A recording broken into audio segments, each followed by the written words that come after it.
Huru-hara perskincarean yang disebabkan konten review para influencer mendapat sorotan BPOM. Namun, dokter detektif atau Doktip sebagai salah satu konten kreator sempat bersikeras bahwa masalah tersebut tidak lantas membuat mereka dilarang membuat review. Doktip bahkan sampai meminta para influencer yang mundur dari konten review produk skincare seperti Dr. Richard Lee untuk berhenti membuat narasi tentang larangan dari BPOM seperti yang sempat ia sampaikan beberapa waktu lalu. Ternyata sikap berbeda ditunjukkan BPOM. Taruna Ikrar selaku kepala BPOM dalam pernyataan terbarunya tegas melarang para konten kreator membuat review tentang aman atau tidaknya sebuah produk skincare. Bahkan akan ada sanksi tegas dari BPOM untuk para konten kreator yang nekat membuat review produk skincare. BPOM juga mempersilahkan mereka yang dirugikan atas review produk skincare seseorang untuk membuat laporan polisi. Pernyataan terbaru BPOM soal huru-hara review produk skincare pun membuat Doktip dikritik. Salah satunya datang dari salah satu akun di media sosial yang menyebut Doktip tidak benar-benar berniat memberikan edukasi tentang produk skincare berbahaya. Si pemilik akun juga menyinggung dugaan keterkaitan Doktip dengan Dr. Oki Pratama yang sebelumnya sempat disebut Sheila Saukia sebagai salah satu dalang dugaan pemerasan terhadap bos-bos skincare lokal. Muncul juga tuntutan untuk Doktip dan Dr. Oki Pratama berhenti bersikap seakan mereka korban dari para pemilik skincare yang ketahuan menjual produk berbahaya.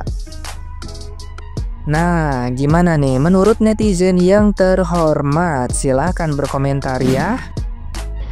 Jadi aku sebagai orang yang sempat kagum dan berterima kasih kepada Doktip, sekarang ini melihatnya kok Doktip kenapa ya gitu, kenapa jadi kayak kesannya tuh Doktip nggak netral gitu. Doktip review brand A, brand B, atau orang-orang yang sekarang ini dekat dengan Doktip review udah selesai, atau misalkan di reviewnya orang-orang yang sekitar Doktip di reviewnya baik gitu.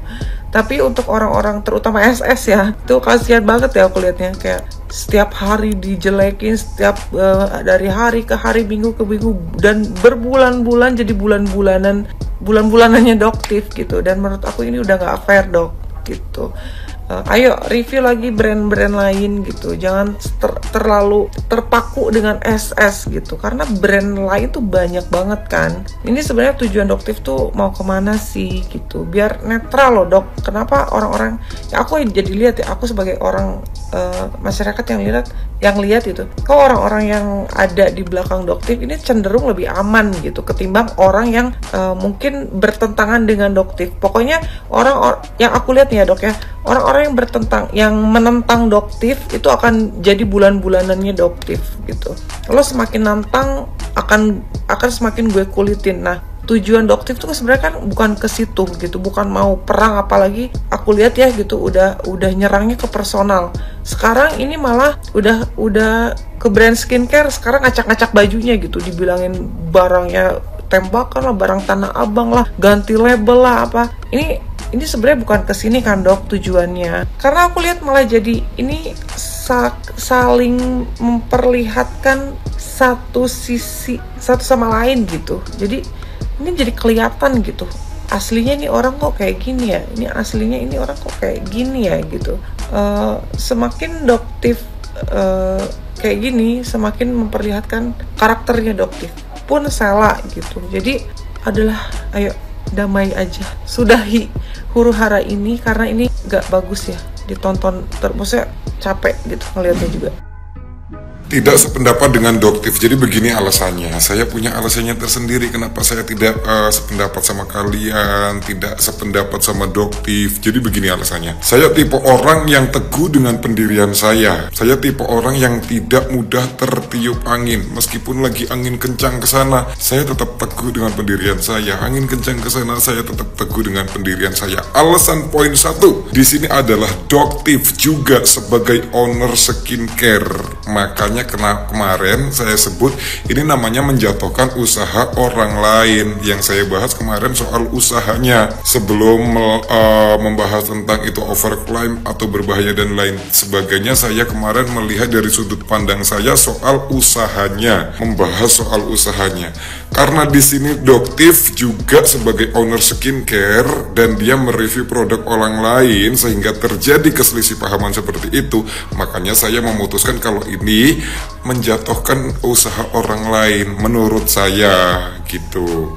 Nah, kalau seumpamanya si Doktif ini hanya sebagai konten kreator reviewer biasa, mungkin saya approve ke Doktif. Mungkin saya ada di pihaknya Doktif, saya mendukung. Karena dia ingin mengasih tahu masyarakat Indonesia, memberitahu masyarakat Indonesia ini tidak baik, ini baik, ini tidak baik, ini baik. Tujuannya seperti itu. Tapi berhubung di sini dia juga sebagai owner, jadi yang saya lihat, yang saya amati di sini ada persaingan usaha. Nah, kebetulan sih sebelah ada kesalahan begitu. Nah, kalau di sini dokter sebagai content creator, tapi saya bingung juga. Jadi di sini dokter ini mau jadi apa? Jadi owner skincare, atau mau jadi content creator, atau mau jadi reviewer, atau mau jadi dokter aja? Kalau jadi dokter atau mau kerja di BPOM juga. Gini, kalau jadi dokter udah jelas tugasnya melayani pasien, berarti berangkat ke rumah sakit dengan pekerjaan yang sudah dengan sewajarnya sebagai dokter gitu, melayani pasien, berhubungan dengan pasien dan lain sebagainya gitu. Kalau mau jadi owner skincare, fokus aja, lu bangun usahanya lu, terbangkan brandingnya lu. Nah, kalau mau jadi content creator, ya udah jadi konten kreator saja. Kalau mau jadi reviewer, kalau mau jadi reviewer, ya udah jadi reviewer aja. Kalau mau kerja di BPOM, kerja di BPOM aja, ngelamar, taruh lamarannya di BPOM, ya. Biar tidak semua pekerjaan lu kerjakan. Gue liatnya capek banget, kasihan banget sama Doktifnya kan, sampai tengah malam masih kerja, harus nge-live spill produk orang, harus ini itu, belum lagi pekerjaan dia di rumah banyak sebagai dokter, sebagai owner kan, otomatis sebagai owner juga memikirkan perusahaan dia kan, otomatis mencipta otak yang begitu keras untuk memikirkan semuanya gitu. Saya itu aja sih. Assalamualaikum warahmatullahi wabarakatuh. BPOM bilang nih, biarkan komunikasi tentang sebuah produk itu dilakuin sama BPOM. Tapi Bapak kemarin kemana aja? Mereka juga bilang bahwa orang-orang kayak Doktif ini nggak patut untuk menyebarkan sebuah informasi tentang sebuah produk. Bapak tahu nggak sih bahayanya statement Bapak ini? Owner skincare nakal itu bakal berlindung dengan kata-kata sertifikasi BPOM. Menurut saya dengan kehadiran adanya Doktif kayak gini, itu bisa membantu masyarakat untuk menentukan pilihan membeli sebuah produk. Memang Doktif pernah bilang gitu, jangan beli ini, jangan beli itu. Nggak pernah bilang kan? Semua pilihan itu tetap dikembalikan ke konsumen. Tapi sekarang banyak banget owner skincare tuh yang kepanasan. Bukannya minta maaf nih dan melakukan perbaikan, malah melakukan persekusi, geng. Seperti yang dilakuin Sheila Shaufia kemarin ke Doktif. Sebenarnya terkait dengan review skincare itu nggak baru ya di sosial media. Malahan dengan adanya dokter-dokter yang mulai mereview ini, mulailah kita tahu adanya review yang kredibilitasnya lebih baik. Menurut saya kembali lagi nih ke pernyataan BPOM. Pernyataan BPOM ini akan valid jika BPOM ini melakukan tugasnya yaitu sertifikasi dan melakukan uji secara berkala. Dan kalau memang BPOM sudah mengerjakan dengan baik, baru deh pernyataan itu bisa valid. Ya nggak sih? Banyak yang bilang Doktif itu menghancurkan usaha orang. Nih, gue kasih tahu ya, yang sebenarnya secara gue udah lama banget mengikuti kasus huru-hara di dunia perskincarean ini. Ya, sebenarnya kalau dibilang menghancurkan, Ko Denis nggak setuju. Kenapa Ko Denis bisa bilang kayak gitu? Karena Ko Denis ikutin dari awal. Kalian tahu lah ya semuanya ya. Jadi, kalau kalian lihat sekarang ya, yang udah pada bebenah, justru sama Doktif itu dinaikin. Brand-brand yang udah pada bebenah, yang dulu udah ketangkep overclaim, itu dinaikin semua sama Doktif. Diajak live bareng, dipromosikan, itu namanya terjadi pembenahan gitu loh, dan itulah tujuan Doktif ya. Kalian bisa lihat tuh Dr. Angel awal-awal ya kan kena kasus overclaim juga, dan akhirnya dia nggak ngeyel, nggak ngelawan, tapi ya udah berbenah, produknya dihancurkan. Sama polanya kayak si Cindy ya. Itu si Cindy pernah juga tuh. Bahkan dia parah dulu, ada hakinya ya kan. Bahkan gue sampai kesel juga liatnya gitu kan. Tapi sekarang dia tuh berbenah, dan bahkan dia menunjukkan kalau misalnya produknya sudah ditarik semua dan sudah dihancurkan. Nah itu yang Doktif mau. Sebenarnya simple kok. Jadi yang pertama kalau Ko Denis lihat ya, intinya tujuannya untuk berbenah, untuk membersihkan kolam-kolam skincare yang ada di Indonesia. Itu yang pertama.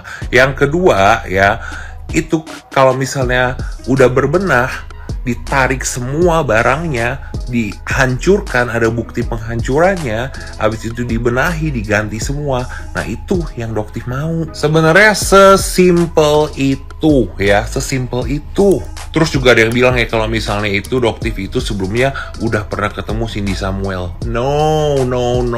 Kok Dennis tahu banget ya. Emang si Cindy dulu waktu pertama kali kena kasus berusaha untuk menghubungi Doktif karena Doktif cerita sendiri sama Ko Dennis ya, tapi nggak ditanggepin ya, bahkan mencoba untuk memberikan sesuatu ya, tapi Doktif nggak ladenin. Bahkan dia memberikan sesuatu itu lewat adalah sepasang artis yang nggak usah Ko Dennis sebutin lah namanya ya, tapi Doktif tidak pernah ketemu. Dan setahu Ko Dennis itu dia itu ketemunya baru kemarin di Bepom. Terus Mami Louis ya, Ko Dennis tahu banget karena Ko Dennis juga kenal banget sama Mami Louis. Ko Dennis juga kenal sama Doktif ya. Itu pertama kali Doktif itu ketemu Mami Louis itu tanggal 15 Februari di acara TikTok Summit.